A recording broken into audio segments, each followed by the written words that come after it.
दोस्तों, आज हम कंपेयर करेंगे इंडिया की एजुकेशन सिस्टम को फिनलैंड के एजुकेशन सिस्टम से। दोस्तों, जहां फिनलैंड अपनी जीडीपी का लगभग 5.5% एजुकेशन पर खर्च करता है, वहीं इंडिया मात्र 3% एजुकेशन सिस्टम पर खर्च करता है। दोस्तों, जहां तक हम फिनलैंड की बात करें तो फिनलैंड में सरकारी स्कूल बहुत ज़्यादा हैं, प्राइवेट स्कूल बहुत ही कम हैं।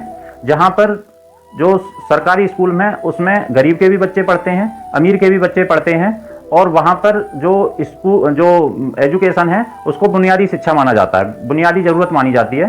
लेकिन जो इंडिया की बात करें तो इंडिया में प्राइवेट कल्चर है वो बहुत ज़्यादा है, क्योंकि आपको पता होगा कि जो सरकारी स्कूल हैं वो बहुत कम हैं, अगर हैं भी तो उनकी जो गुणवत्ता है वो बहुत ख़राब है, और जो प्राइवेट स्कूल हैं वो बहुत ज़्यादा हैं। यहाँ गरीब बच्चे की पहुँच से एजुकेशन बहुत दूर है। वहीं फिनलैंड में सभी सरकारी स्कूल हैं जिनकी स्कूलिंग 7 वर्ष से शुरू होती है और लगभग 16 वर्ष तक 9 साल उनको इस शिक्षा को जरूरी माना जाता है। बुनियादी शिक्षा उसमें केवल सरकार ही वहन करती है उनका खर्चा सारा।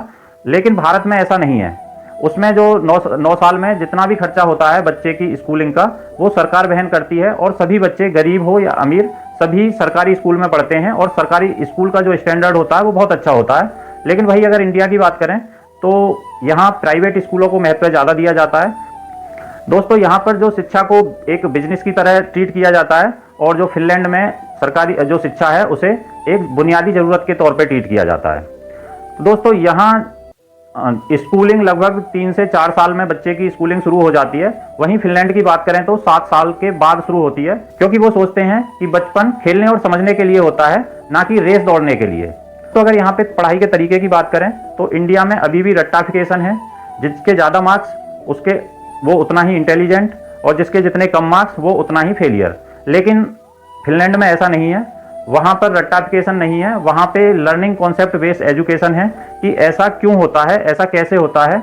कोई प्रेशर नहीं है और सभी को इक्वल इंपॉर्टेंस दी जाती है, सभी बच्चों को। किसी को कोई रैंकिंग सिस्टम नहीं है कि इसके ज़्यादा मार्क्स या इसके कम मार्क्स, उस किसी भी बच्चे को कोई भी रैंकिंग से जज नहीं किया जाता। दोस्तों, जहां इंडिया में बार बार एग्जाम होते हैं लेकिन फिनलैंड में बहुत कम एग्जाम होते हैं। अगर होमवर्क की बात करें तो इंडिया में बहुत ही हैवी होमवर्क होता है, ट्यूशन कल्चर होता है, स्ट्रेच होता है, एंजाइटी होती है। दोस्तों, वहीं फिनलैंड की बात करें तो बहुत कम होमवर्क होता है, और जो स्कूलिंग टाइमिंग होती है वो भी बहुत कम होती है। वहाँ पे बच्चा आराम से लेटकर, बैठकर, सोफा पे लेटकर, नीचे बैठकर किसी भी तरीके से सीख सकता है। ऐसा नहीं है कि हमारे यहाँ पे कि एक डिसिप्लिन में रह के या चेयर टेबल पे ही रह के बच्चा बैठ के सीखेगा। दोस्तों, फिनलैंड में जो बुनियादी शिक्षा है वो सभी को फ्री मिलती है। इंडिया में भी है, लेकिन वो सरकारी स्कूलों का इतना स्टैंडर्ड नहीं है, क्योंकि जहाँ पैसा स्कूलिंग तय करता है वहाँ कभी भी बराबरी नहीं हो सकती। अगर दोस्तों इंडिया को भी अपने एजुकेशन सिस्टम को सुधारना है तो जो नेशनल एजुकेशन पॉलिसी थी जो 2020 में बनी थी वो स्ट्रिक्टली लागू करनी पड़ेगी, सोर्सेज प्रोवाइड करने पड़ेंगे, सिस्टम को चेंज करना पड़ेगा, और सख्त गाइडलाइंस के अकॉर्डिंग स्कूल को भी ये लागू करना पड़ेगा। तो दोस्तों, अगर आपको ये वीडियो इन्फॉर्मेटिव लगी हो तो वीडियो को लाइक करें, शेयर करें, सब्सक्राइब करें। जय हिंद दोस्तों।